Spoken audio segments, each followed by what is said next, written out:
உலக தமிழர்களை ஒரே இடத்தில் சந்திக்க வேண்டுமா? உங்களை அன்புடன் அழைக்கிறது தி ரைஸ் அமைப்பின் 13வது உலக தமிழர்கள் மற்றும் திறனாளர்கள் மாநாடு. நடைபெறும் நாள் ஜூன் 7 முதல் 9 வரை 2024 சுவிட்சர்லாந்து நாட்டில் உலக புகழ்பெற்ற டாவோஸ் காங்கிரஸ் சென்டரில். இன்றே பதிவு செய்வீர். www.tamilrise.org. தொடர்புக்கு 9150060032.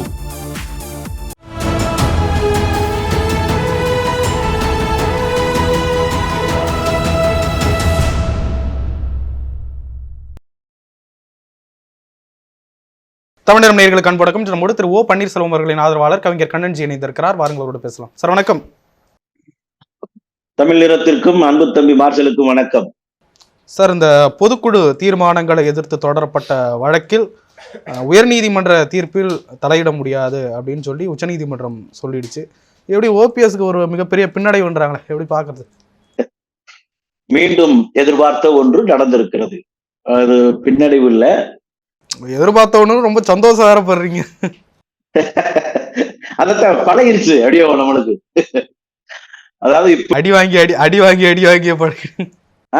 அதாவது முதலில் வரும்போது ஏன் இப்படி வருதுன்னு ஒரு யோசனையா இருந்துச்சு, ஒரு விரக்தியா இருந்துச்சு, ஒரு மிரட்சியா இருந்துச்சு. அப்புறம் என்ன நடக்கு எப்படி நடக்குன்னு எல்லாம் தெரிஞ்சதுக்கு அப்புறம் இதை தாண்டி வருவதற்கு வேற வாய்ப்பு இல்லைன்னு நம்மளுக்கு புரிஞ்சிருச்சு. அது போக மீண்டும் சிவில் சூட் வழக்கு, அந்த மெயின் வழக்கு இன்னும் நிலுவையில இருக்கிறதுனால அந்த வழக்குக்கு நாங்க ஏதாவது ஒரு தீர்ப்பு சொன்னோம்னா அந்த தீர்ப்பு இடையூறு ஏற்படுத்திருங்கிறதுனால நீங்க மெயின் வழக்கவே சிவில் சூட்டவே விரைந்து நடத்துவதற்கு முயற்சி பண்ணுங்க.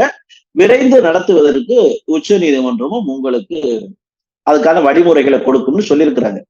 அதனால மீண்டும் முதலிலிருந்து விட்ட இடத்திற்கு தான் வந்திருக்கோம். அதனால இதுல எங்களுக்கு இழப்போ பழனிசாமிக்கு முழுவதுமான ரிலீஃபோ ஒன்றும் கிடைச்சிடல. அதனால இந்த தீர்ப்பால் எந்த இழப்பும் நமக்கு ஏற்பட்டு விடலை என்பதுதான் உண்மை. இன்னைக்கு ஜெயக்குமார் ஆதரவாளர்களோட வெடிச்சு கொண்டாடி ஓபிஎஸ்ஸும் கட்சிக்கு என்னங்க சம்பந்தம், அவர் ஏன் திருப்பி போய் அசிங்கப்படுறாரு அப்படின்னு கேட்கிறாரு. அவர் கேள்வி கொஞ்சம் நியாயமா இருக்க மாதிரி தானே தெரியுது. ஆமா, 3 தடவை முதலமைச்சர், கழகத்தின் ஒருங்கிணைப்பாளர், மூத்த அமைச்சர், அம்மாவின் நிழலா பயணிச்சவர், அதிமுகவினுடைய பிம்பமா இருக்கிறவருக்கு அதிமுகவுக்கும் இந்த இயக்கத்துக்கு என்ன சம்பந்தம்னு இதை யாரு கேட்கிறா? மெயின் ரோடு புகழ், மவுண்ட் ரோடு புகழ், சிந்து புகழ் சொட்ட ஜெயக்குமாரு கேட்கிறார். வெக்கமா இல்லையா ஜெயக்குமாருக்கு? அதிமுகவில உறுப்பினரா இருக்கிறதுக்கே ஜெயக்குமாருக்கு தகுதி இருக்குமான்னா புரட்சி தலைவி அம்மா இந்நேரம் உயிரோடு இருந்திருப்பாங்க, இந்நேரம் இருந்திருப்பாங்கன்னா ஜெயக்குமார் இருக்கிற இடமே தெரியாமல் போயிருக்கும். இப்பொழுதுமே பொதுமக்கள் எல்லாம், ராயபுரம் தொகுதி மக்கள் எல்லாம் ஜெயக்குமாரை அட்ரஸ் தெரியாத இடத்துலதான் அமர வச்சிருக்கிறாங்க. அதனால வாய்க்கு வந்ததையெல்லாம் சிந்து குமார், ஜெயக்குமார் பேசக்கூடாது அப்படின்னு சொல்லி அவரை அந்த சிறுபிள்ளைத்தனமான சில்மிஷ பேர்வழிய நான் பெருந்தன்மையோட விட்டுறேன். ரொம்ப கேவலமா பேசுறது, அவரை கேவலமா பேசுறது எனக்கே அசிங்கமா இருக்குன்ட்டு அந்த விளையாட்டு பிள்ளைய, அந்த பிளே பாய அப்படியே விட்டுருவோம். இன்னொரு விஷயம் ஒண்ணு சொல்றாரு, இந்த ஜல்லிக்கட்டை கொண்டு வந்தது யாருங்க? ஓபிஎஸ்ஸா? அதுக்கு தடை விலக்கு பெற்றது ஓபிஎஸ்ஸா? ஓபிஎஸ்லாம் இல்லைங்க, மக்கள் போராட்டம் தான் அங்க வெற்றியை கொண்டு வந்தது அப்படின்றாரு. அதாவது புரட்சி தொண்டன் பத்திரிகையில நானே கட்டுரை எழுதியிருக்கிறேன், வந்திருக்கு. ஜல்லிக்கட்டு போராட்டம் 2017ஆம் ஆண்டு 17ஆம் தேதி மாபெரும் மக்கள் புரட்சியா மாறுச்சு. அது மெரினா புரட்சி இங்கு சொல்லக்கூடிய அளவுக்கு வரலாற்றுல இடம் பெற்றுச்சு. அப்படியே விட்டிருந்தா வெற்றி நடந்திருக்குமா? போராட்டமாகவே தொடரட்டும் அப்படின்னு அப்படியே விட்டிருந்தா அந்த போராட்டம் வெற்றி அடைஞ்சிருக்குமா? அந்த போராட்டத்துக்கு ஒரு முற்றுப்புள்ளி வைக்க வேண்டாமா? சட்டமன்றத்தில் தீர்மானத்தை இயற்றினார். அந்த தீர்மானத்தை, அவசர சட்டத்தை, தீர்மானம் மட்டுமல்ல அவசர சட்டமாகவே அதை நிறைவேற்றினார் கழகத்தின் ஒருங்கிணைப்பார். நிறைவேற்றப்பட்ட தீர்மானத்தை உடனடியாக எடுத்துக்கொண்டு டெல்லிக்கு விரைந்தார். தமிழகம் கொந்தளிக்கிறது, கூப்பாடு போடுகிறது, இளைஞர்கள் எல்லாம் புரட்சி பயணத்தை மெரினாவில் தொடுத்திருக்கிறார்கள், இருக்கிறது. என்பதை மத்திய அரசிற்கு எடுத்து சொன்னார். 48 மணி நேரத்துல 4 டிபார்ட்மெண்ட்ல விடிய விடிய இருந்து அவர்களையும் மத்திய அரசை ஒரு சட்டத்தை இயற்ற வைத்து, இது தமிழ்நாட்டுக்கு மட்டும் தேவையான ஒரு சட்டம் தான், ஆனால் மத்திய அரசை தூக்க விடாமல் செய்து 2 நாட்களில் 4 துறைகளில் அங்கேயும் அவசர சட்டத்தை நிறைவேற்றி, அந்த காட்சிப்படுத்த கூடாத விலங்குகள் பட்டியல்ல இருக்கக்கூடிய மாட்டை எடுத்து, காளைகளை எடுத்து மீண்டும் அது ஜல்லிக்கட்டுக்கு உகந்த சட்டமா மாத்தி ஜனாதிபதியின் ஒப்புதலை பெற்று state government and central government ரெண்டும் சேர்த்து ஜல்லிக்கட்டுக்கு தடை இல்லைங்கிற உத்தரவை பெற்றுவிட்டுத்தான் தமிழகத்துக்கு திரும்பினார். இதுதான் தமிழகத்தின் அசைக்க முடியாத ஒரு வீரியமிக்க முதலமைச்சராக கழகத்தின் ஒருங்கிணைப்பாளர் பொறுமை தலைவர் ஐயா ஓபிஎஸ் அவர்கள் நிகழ்த்தி காட்டினார். அதனால்தான் அவர் ஜல்லிக்கட்டு நாயகன். சொட்டகுமாருக்கா கொடுக்க முடியும்? சொட்டகுமாருக்கு என்ன பெயர் கொடுக்கலாம்? சல்லிக்கட்டு. இந்த சல்லி பசங்க எல்லாம் தெரிவாங்கல்ல, சல்லிகள். இந்த சல்லிகளுக்கெல்லாம் ஒரு நாயகன்னா அது ஜெயக்குமாரை சொல்லலாம். உண்மையிலேயே ஜல்லிக்கட்டுக்கான நாயகனாக எங்கள் ஐயா ஒருங்கிணைப்பாளர் தான் இருக்கிறார். அவர் தான் எல்லாரும் ஒத்துக்கொண்டிருக்கிறாங்க. அதை எடப்பாடி சிலுவம்பாளையம் பழனிசாமி ஒத்துக்கொண்டிருக்கிறாரு.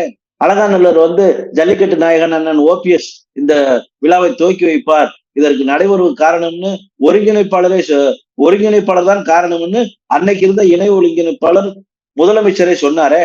அப்ப சிந்துகுமார் வாயில வாழைப்பழமா இருந்துச்சு இல்ல வாழைப்பழத்தை யாராவது உரிச்சு சொறி வச்சிருந்தாங்களா?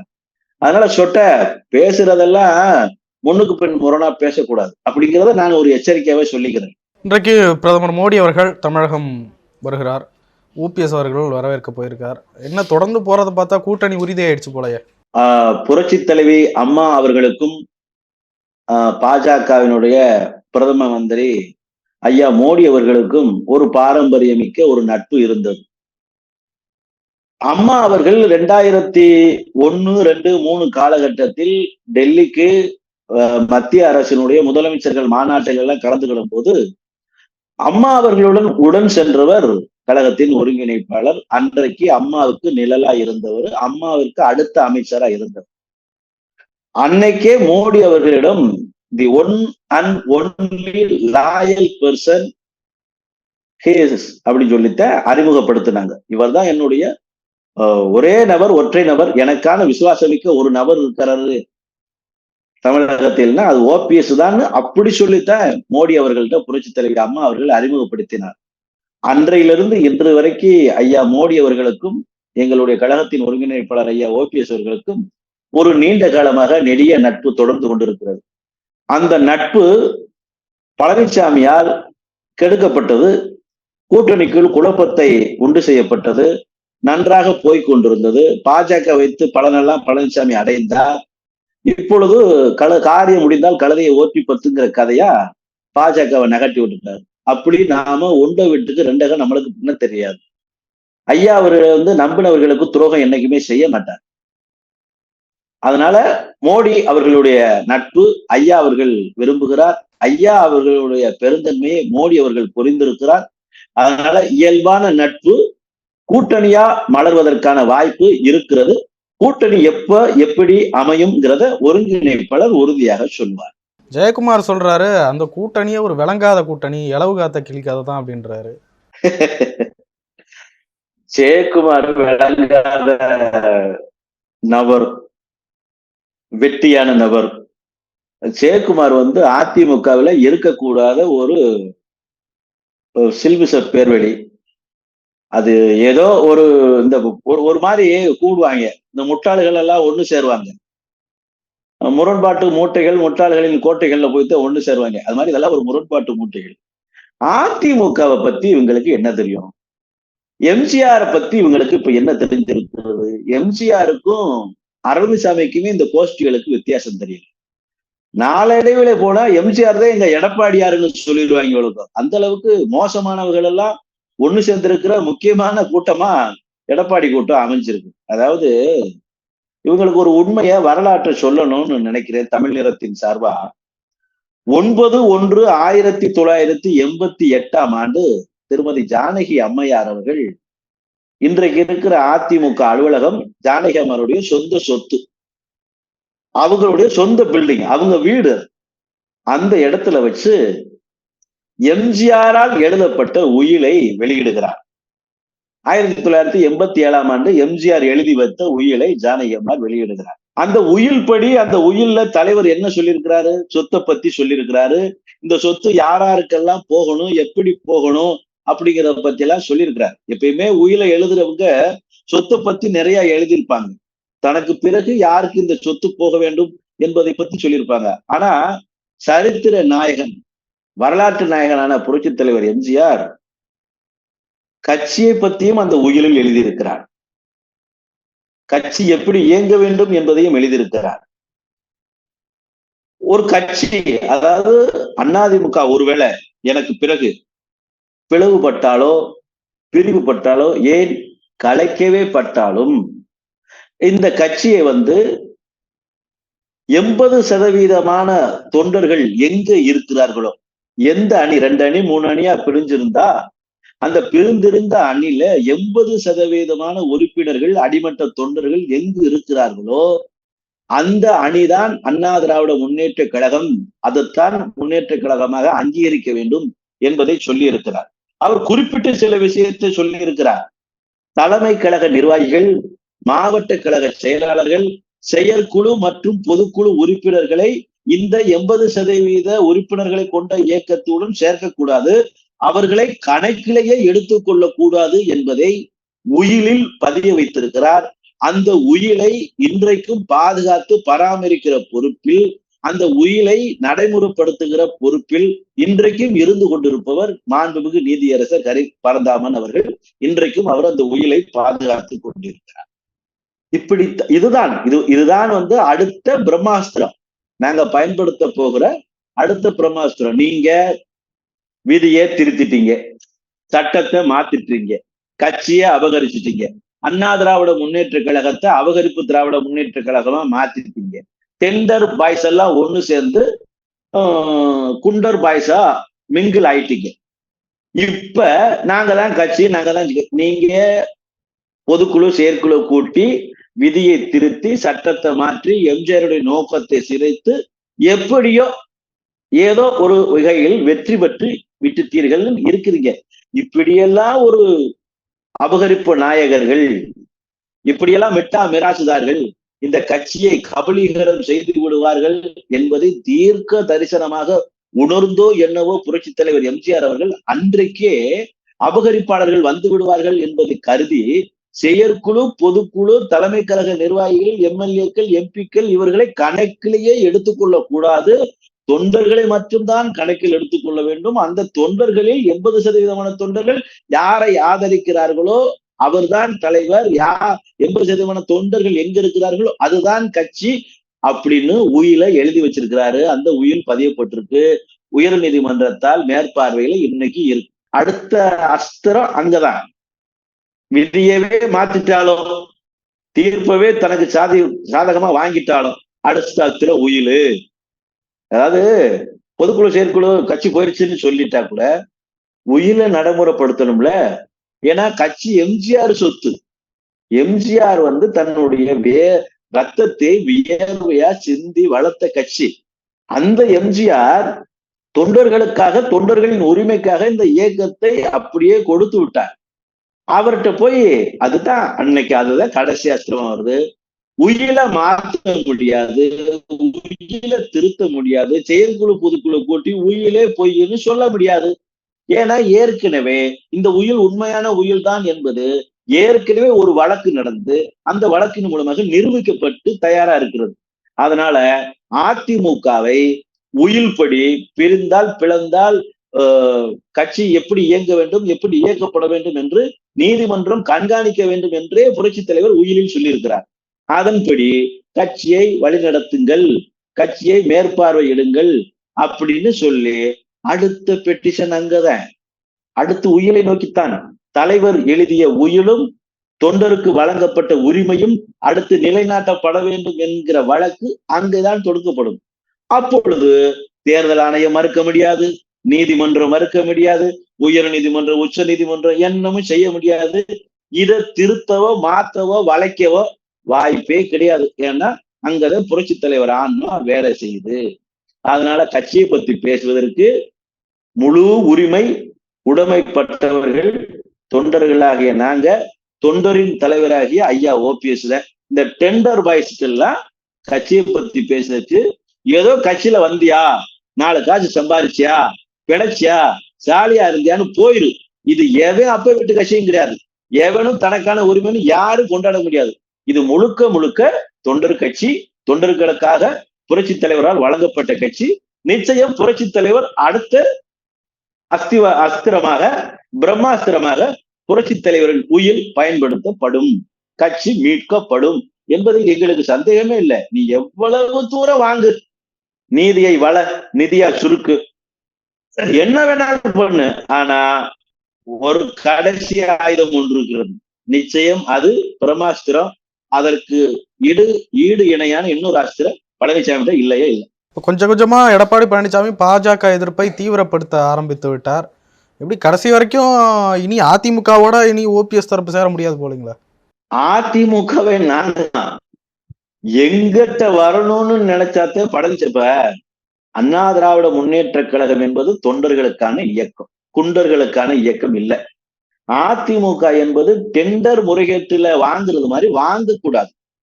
தொண்டர்களின் மனத்தை வென்று எடுக்கணும்.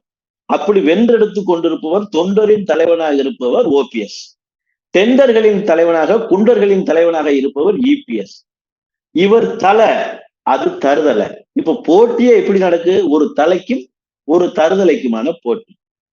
இது நடக்கும். ஒரு படம் இருந்ததுன்னா ஒரு ஹீரோ இருப்பாரு, ஒரு வில்ல இருப்பாங்க. ஃபர்ஸ்டே ஹீரோ வெற்றி பெற்றாருன்னா படம் ஓடாது, 2 மணி நேரம் ஓடாது, சுவையா இருக்காது.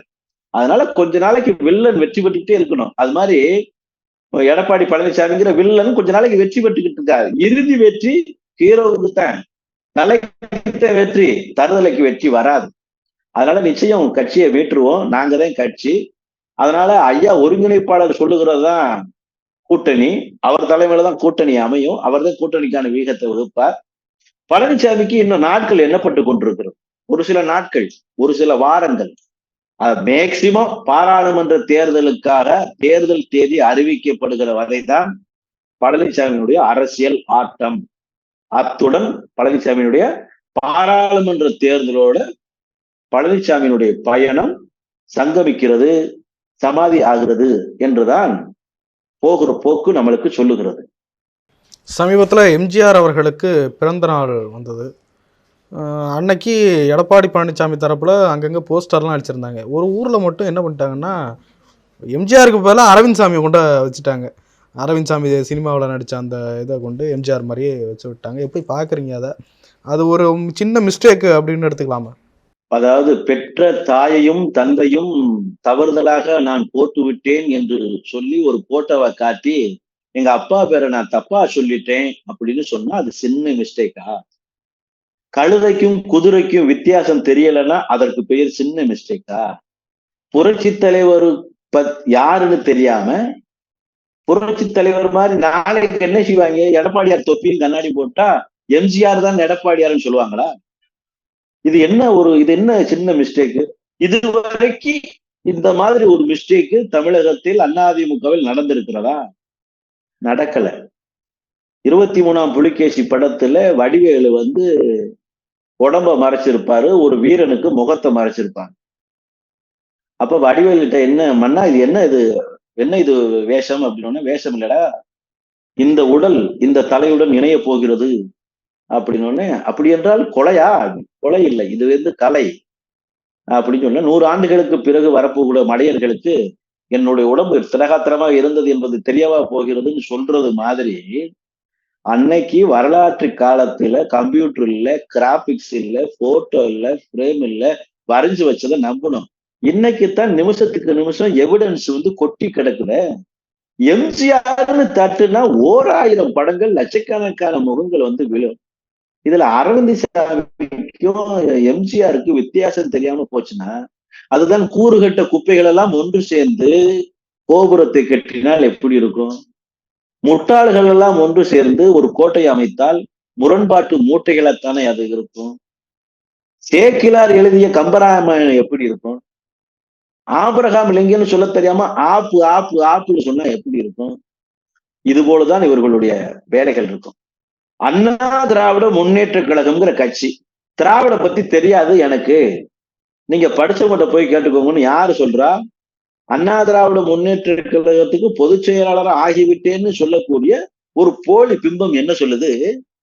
எனக்கு திராவிடத்தை பத்தி தெரியாது, அதாவது எங்க அப்பா அம்மாவை பத்தி எனக்கு தெரியாது, நான் எப்படியோ பிறந்தேன்னா அனாதைகளா இருக்கக்கூடிய ஆதரவற்றா இருக்கக்கூடிய சொல்லலாம். அப்பா அம்மா உயிரோடு இருக்கும் போதே இவர்தான் ஊர் சொல்லும் போதே எனக்கு தெரியாதுன்னு ஒருத்தன் சொன்னா எப்படி இருக்குமோ, அப்படித்தான் திராவிட இயக்கத்தில் இருக்கிற ஒருவன் எனக்கு திராவிடத்தை பத்தி தெரியாது. எம்ஜிஆர் நிறுவனம் இருக்கக்கூடிய அண்ணா திராவிட முன்னேற்ற கழகத்தில் எம்ஜிஆர் படத்திற்கும் அரவிந்த் சாமி படத்திற்கும் வித்தியாசம் தெரியலன்னா இந்த கூறுகட்ட கூமுட்டைகளை நாம என்ன செய்வது? எதை சொல்லி திருத்துவது? இப்படி எல்லாம் அம்மா இருக்கும்போது ஒரு சம்பவம் நடக்குமா? போஸ்டர்ல தப்பா ஏதாவது போட்டுற முடியுமா? இதெல்லாம் அதாவது கேனப்பைய ஊர்ல கிறுக்கு பைய நாட்டாம ஊரா அப்படித்தான் இருக்கானுங்க. எவனுக்கு என்னன்னு தெரியாது. சரக்கு அடிச்சுக்கிட்டு இன்னைக்கு கட்சி ஆஃபீஸுக்குள்ள போய் கலவரம் பண்றாங்க. மார்ஷல் தண்ணியை போட்டுக்கிட்டு தகராறு பண்றான், சரக்கு அடிச்சுக்கிட்டு சதம்பல் பண்றான், குடிகாரன் எல்லாம் கோஷம் போடுறான். இப்படி எல்லாம் அதிமுக அலுவலகம் முன்பெல்லாம் இருந்ததே இல்லை. அது ஒரு கோயிலுக்கு எஃபெக்ட் கொடுக்கும். அம்மா வரும்போதோ, ஒருங்கிணைப்பாளர் வரும்போதோ, ஆட்சி இருக்கும்போதோ, அதிகாரம் இருக்கும்போதோ, இந்த இயக்கத்திற்கு எதிர்கட்சியா கூட இருந்திருக்கும் எவ்வளவோ தடவை. உள்ள நுழையும் போதே பயபக்தியோட கோயிலுக்குள்ள நுழையிற ஒரு ஃபீலிங்ஸ் இருக்கும். இன்னைக்கு ஏதோ பாருக்குள்ள நுழையிற ஃபீலிங்ஸை கொடுத்துக்கிட்டு இருக்காங்க. அவங்க பூரா குடிகாரன், ஊத்தடிக்கிறவன் எல்லாம் இருந்துகிட்டு இந்த இயக்கத்தை சின்னாவனப்படுத்த தோக்கடிக்கிறதுக்கான அத்தனை வேலைகளையும் செய்யறாங்க. இவங்க பூரா என்ன செய்யறான்? பழனிசாமி கோஷ்டி எப்படியும் திமுகவை வெற்றி பெற வைக்கணும். அதற்கு என்ன வேணா பண்ணு. திமுகவோட ஒரு அண்டர்டீலிங்க போடு. என்னைய சிறையில மட்டும் போடுறாங்க, நான் அதிமுக சிற சின்னாவனப்படுத்துறேன். அதனுடைய வேலைகள் தான் அப்படி இருக்கு. அதுக்கெல்லாம் ஒத்து ஊதிக்கிட்டு இருக்காங்க. இதெல்லாம் இப்படியே விட்டுற மாட்டோம். எங்கோ புரட்சி தலைவர் இறந்து விட்டார், புரட்சி தலைவி இறந்து விட்டார் என்று கற்பனையில் பழனிசாமி கோஷ்டி வாழ்ந்துகிட்டு இருக்கு. நடக்காது ராஜா, நடக்காது. நிச்சயமாக அவர்கள் ஆன்மா யாருடைய ரூபத்திலேயாவது வரும். தர்மத்தின் வாழ்வுதனை சூது கவ்வட்டும். ஆனா இறுதி வெற்றி தர்மமே வெல்லும் என்பதில் மாற்று கருத்தில் உலகத்திலேயே எங்கேயுமே தர்மத்துக்கு எதிர்ப்பா எவனும் ஜெயிச்சது கிடையாது. இயேசுநாதரை காட்டி கொடுத்தா யுவதாசு, இயேசுநாதரை சிலுவையிலேயே போட்டாங்க. ஆனா இயேசுநாதர் தான் பரமபிதாவா மாறினாரு. அவர் தான் கடவுளா நின்னாரு. காலம் அவர்தான் புகழ்ந்து தள்ளும். புத்தர் அப்படித்தான், அவரு துறவியா மாறும்போது, ஞானம் பெறும்போது தூத்துனாங்க. முகமது நபியை அப்படித்தான் கல்லால் அடித்து கொண்டார்கள். ஆனால் அவர்கள் தான் கடவுளாக மாறினார்கள். அவர் தான் அருள் பாலித்தார். அது மாதிரி இந்த கூறுகட்ட குப்பைகள் எல்லாம் கொஞ்ச நாளைக்கு தன்னைத்தானே உயர்த்தி பேசிக்கும். காசு இருக்கிற வரைக்கும் இவங்களுடைய பிம்பம் ஓடும். பழனிசாமிகிட்ட காசை தவிர ஒண்ணுமே கிடையாது. அந்த கோஷ்டிகிட்ட காசை வச்சு பங்கு வைக்கிறதுல ஒரு போட்டி நடக்கு. பழனிசாமி கொடுக்க இவங்களும் வாங்குறா. கொடுக்குற சாமியை கண்டா கொனட்டி ஆடுங்கிற மாதிரி இவங்க கொனட்டி ஆடிக்கிட்டு இருக்காங்க. பழனிசாமி கொடுத்துக்கிட்டே இருக்காரு. இது கரையும். ஏன்னா வரத்து குறைஞ்சிச்சுன்னா கொடுக்கறது கரையும். இதுக்கு ஒரு முடிவு வரும். அந்த முடிவு பழனிசாமியினுடைய அரசியல் வாழ்வுக்கே ஒரு முடிவை ஏற்படும். இந்த மாதிரி விமர்சிக்கிறவங்க கட்சியினுடைய வெற்றியை நோக்காம சிறுபிள்ளைத்தனமா செல்மிசத்தனமா பேசுற ஜெயக்குமார் போன்ற ஒரு கூறுகட்ட குப்பை பேர்வழிகள் எல்லாம் இன்னும் அடிபடுவாங்க. டெபாசிட் போகும். அப்பத்தான் ஏற்கனவே ஜெயக்குமாருக்கு மண்டையில முடியல. இப்படியே பேசிக்கிட்டு இருந்தா மண்டையில மூளையும் இல்லை அப்படிங்கிற நினைப்பத்தான் நம்ம நினைக்க வேண்டியது. அது மூளை இருக்கா இல்லையான்னு மக்கள் கொடுக்குற பாடத்துல நம்மளுக்கு தெரிய வரும். பாராளுமன்ற தேர்தல் அதுக்கான பாடத்தை நன்றாக புகட்டும். நிறைய விஷயங்களை பகிர்ந்து முடியும். நன்றி, வணக்கம். உலக தமிழர்களை அழகின் உச்சமான சுவிட்சர்லாந்தில் சந்திக்க ஓர் அரிய வாய்ப்பு. தி ரைஸ் அமைப்பின் 13வது உலக தமிழர்கள் மற்றும் திறனாளர்கள் மாநாடு நடைபெறும் நாள் ஜூன் 7ஆம் தேதி முதல் 9 வரை 2024 சுவிட்சர்லாந்து நாட்டில் உலக புகழ் பெற்ற டாவோஸ் காங்கிரஸ் சென்டரில். முன்பதிவிற்கு www.tamilrise.org. தொடர்புக்கு 9150060032.